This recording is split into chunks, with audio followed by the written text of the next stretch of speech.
Lesson 15.3 is on the idea of conditional probability.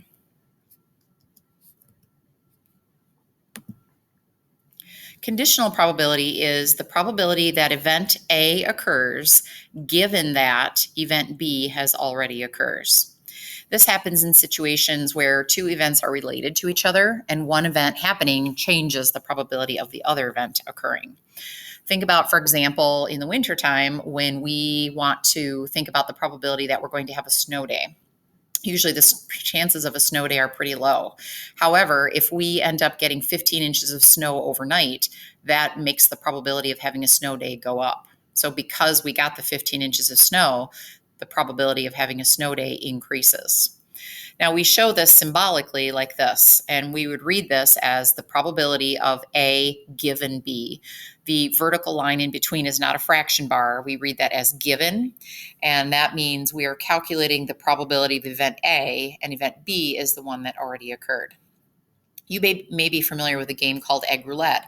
And in this game, players start with 12 eggs, where 4 are raw and 8 are hard-boiled.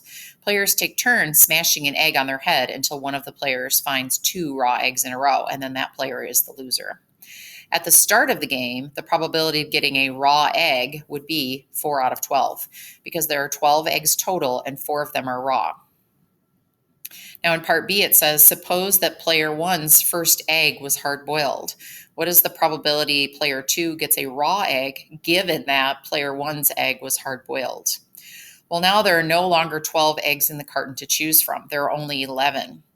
And since player 1 picked a hard-boiled egg, there are still 4 raw eggs left in the carton. So the probability would now be 4 out of 11 instead of 4 out of 12. And because the bottom of that fraction got a little bit smaller, that means the overall probability of getting a raw egg went up by just a little bit. Now in this case, like we said, the probability went from 4/12 to 4/11 because player 1 got a hard-boiled egg. We're going to look at the example from Chris's basketball game that we looked at in an earlier section, where we're looking at the relationship between Chris making or missing a shot and whether he was fouled while he was taking the shot or not. Remember we said earlier that the probability that Chris makes his shot is 19 out of 50. Now for part B and C, we're going to look at some conditional probabilities. B says, what is the probability Chris makes his shot given that he is fouled? That statement, given that he is fouled, means that instead of looking at all 50 games or all 50 shots that Chris attempted, we're only going to look at the row in that table where he was fouled. There were 13 shots where he was fouled, and of those 13 shots, he only made 3 of them. So the probability here would be 3 out of 13. What's the probability Chris makes his shot given that he is not fouled? Well, now we want to look at the row in the table for the shots where Chris was not fouled. There were 37 of those shots, and of those 37, he made 16 of them. So the probability here would be 16 out of 37. Generally, we want to compare these probabilities, and since the denominators are not the same, the easiest way to do that would be to turn them into decimals. So that first one is about 38%. The second one is about 23%. The third one is about 43%. So what does that tell us? Notice his overall probability of making a shot is 38%. When he's fouled, it goes down to 23%. And if he's not fouled, it goes up to 43.2%. What that tells us is that Chris getting fouled makes a difference in whether he makes or misses his shot. So Chris is less likely to make a shot if he is fouled. Now, there is a probability formula that we use with conditional probabilities. And what this formula says is for all events A and B, the probability of A given B is equal to the probability of A and B divided by the probability of B. And we can use that in some contexts, especially when we don't have a two-way table to look at. And we're dividing by the probability of the event that already occurred. Let's try that formula in example number 3.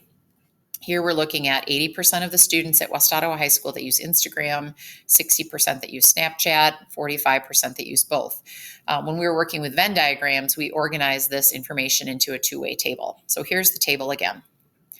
Part A asks, what is the probability that a student uses Snapchat given that they use Instagram? Okay, if we look at that using the formula, what we're asking here is the probability that a student uses Snapchat given that they use Instagram. Formula-wise, we would need the probability that a student uses both Instagram and Snapchat divided by the probability that a student uses Instagram. Basically, what we're doing here is we're looking at just this column of the table. So the probability that they use both is the 45% in the upper left-hand corner. The probability that they use Instagram is the total at the bottom of that row, which is the 80%. So 45 out of 80 would be 56.3%. Part B is asking the opposite. What's the probability a student uses Instagram given that they use Snapchat?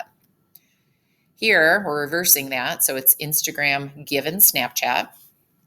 Formula-wise, we would still look for the probability that a student uses both Instagram and Snapchat. That would go in the numerator. And the denominator this time would be the probability that they just use Snapchat. Now, instead of looking at the column, we're looking at this table, or the row in the table. So the probability they use both is still the 45. The probability that they use Snapchat now is the total at the end of that row, which is 60. And that gives us an overall probability of 75%. Here's another one where we don't have a two-way table, so we're going to use the formula to solve this. The probability that the basketball team wins their conference championship this year is 0.65. The probability they beat their crosstown rivals is 0.72, and the probability that they do both is 0.4. Given that they beat their crosstown rivals, what is the probability they will win the conference championship? When we did this one in the past, we used letters W and R. W is win and R is beating their rivals. So the probability they win given that they beat their crosstown rivals. With our formula, we know that we're going to have to do the probability that they do both, so the probability they win and beat their crosstown rivals, and we want to divide that by the probability they beat their rivals, because that's the one that's given, so that has to go in the denominator. Now, in the problem, we're told that the probability that they do both is 0.4, and the probability that they beat their crosstown rivals is 0.72. The 0.65 in this problem is extra information that you don't need to use. Now we're going to divide that, and we get 0.5 repeating, or 55.6%. Please do the assignment for section 15.3 in your assignment packet.